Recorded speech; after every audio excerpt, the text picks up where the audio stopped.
calculating days between dates is complicated by leap years and varying month lengths. Astronomers use a continuous count of Julian days from a distant ancient past.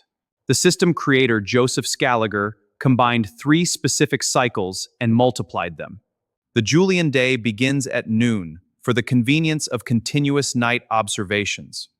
Hello and welcome. Today, we're diving into a really elegant system that underpins a huge amount of modern astronomy, the Julian day count.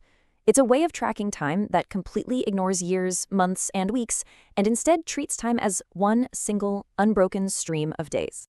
So here's how we're going to break this down. First, we'll talk about the problem, why our normal calendars are actually a huge pain for science.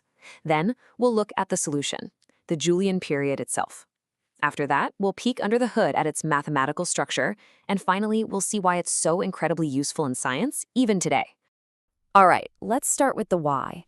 Why did anyone even need to invent a new way to count days? Well, it turns out that when you need to calculate really long stretches of time, our standard calendars, they're surprisingly clumsy.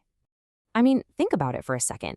If I asked you to find the exact number of days between, let's say, August 22nd, 1588, and March 5th, 1992, where would you even start? It's not a simple problem at all. The whole difficulty is baked right into the calendar we use every day. You've got to deal with months that have 31 days, 30 days, sometimes 29, sometimes 28. And on top of all that, you have to remember the kind of weird rules for leap years.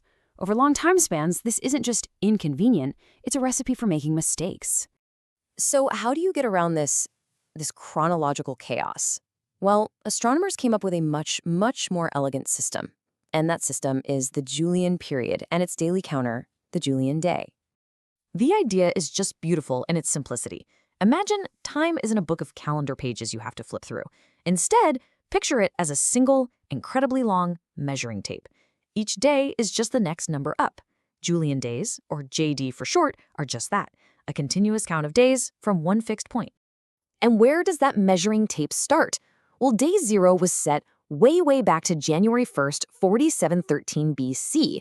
Now, that date wasn't picked at random, it was chosen for some very clever mathematical reasons we're about to get into. But the result is that all of recorded human history gets a nice, simple, positive number. Now, here's a really crucial detail that often surprises people. A Julian day doesn't tick over at midnight. It runs from noon to noon, based on the time at the Greenwich meridian. And this was a very deliberate choice, made by astronomers for astronomers, whose workday usually starts when the sun goes down. Let's look at how that works. You can see here that noon on January 10th, 1980, is when Julian day 2444249 officially begins. And since the day starts at noon, midnight is actually the halfway point. So the midnight before noon on the 10th is recorded as 2444248.5. But this begs the question, right? Where did this whole system with its super specific start date even come from? To understand that, we need to dive into the history and the math of what's known as Scaliger's period. The brain behind this whole thing was a 16th century scholar named Joseph Justus Scaliger. And what's interesting is he wasn't an astronomer, he was a chronologist. And he was absolutely obsessed with creating one single universal framework that could line up all of world history. Scaliger came up with this idea of a grand cycle, a kind of great year that had a total length of 7,980 years. And believe me, that number was anything but arbitrary. It's actually the product of 3 different important historical cycles. It represents the lowest common multiple, the very first moment when all 3 of these cycles would line up and start over together. The math is straightforward. It's 28 times 19 times 15. So let's picture these as 3 interlocking gears of different sizes. The first is the 28-year solar cycle. That's how long it takes for the days of the week to repeat on the same dates in the old Julian calendar. The second is the 19-year metonic cycle, which is a really clever way of aligning the cycles of the sun and moon. And the third is kind of the odd one out, the 15-year indiction cycle, which was basically just a schedule for the Roman tax system. Scaliger's real stroke of genius was to mathematically wind the clock backwards. He figured out the very last time that the first year of all 3 of these cycles, all 3 gears, lined up perfectly. And that one unique moment in history was January 1st, 4713 BC. That became the grand starting point, the epoch of his entire system. And just as a final historical fun fact, it's called the Julian period, which makes everyone think of Julius Caesar and the Julian calendar, but that's not right. Scaliger actually named it to honor his own father, who was a respected scholar named Julius Caesar Scaliger. Okay, so that's the fascinating history, but let's bring it back to the present. Why is this 16th century invention still absolutely indispensable for science in the 21st century? What are the real practical advantages?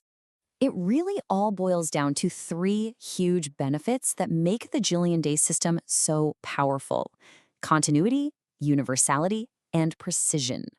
First, continuity. Remember that nightmarish calculation we talked about at the beginning? With Julian days, it's gone. To find the time between two events, you just subtract their Julian day numbers. That's it. All the complicated calendar math just evaporates. It's simple subtraction. Next up, universality. Because the starting point is so far in the past, basically any astronomical observation ever recorded, from ancient Babylonian tablets to data from the Hubble Space Telescope, can be cataloged with a positive, unambiguous number. No more confusion about BC or AD. And finally, precision. This brings us right back to that noon start time. For an astronomer, an entire night's worth of observation might cross the midnight boundary, starting on January 10th and ending on January 11th. In a normal calendar, that's 2 different dates, which is messy for logging data. But in the Julian system, that entire single night of work is contained within one Julian day. It all gets the same date stamp, JD 244249. It's incredibly practical. The Julian day system is a perfect example of this invisible mathematical structure that brings order to how we see the universe. It's running quietly in the background, making science possible. And it really makes you wonder, doesn't it? What other elegant, unseen mathematics are out there, quietly governing our very perception of time itself? Thank you, friends. Strive for understanding and become wiser. See you soon.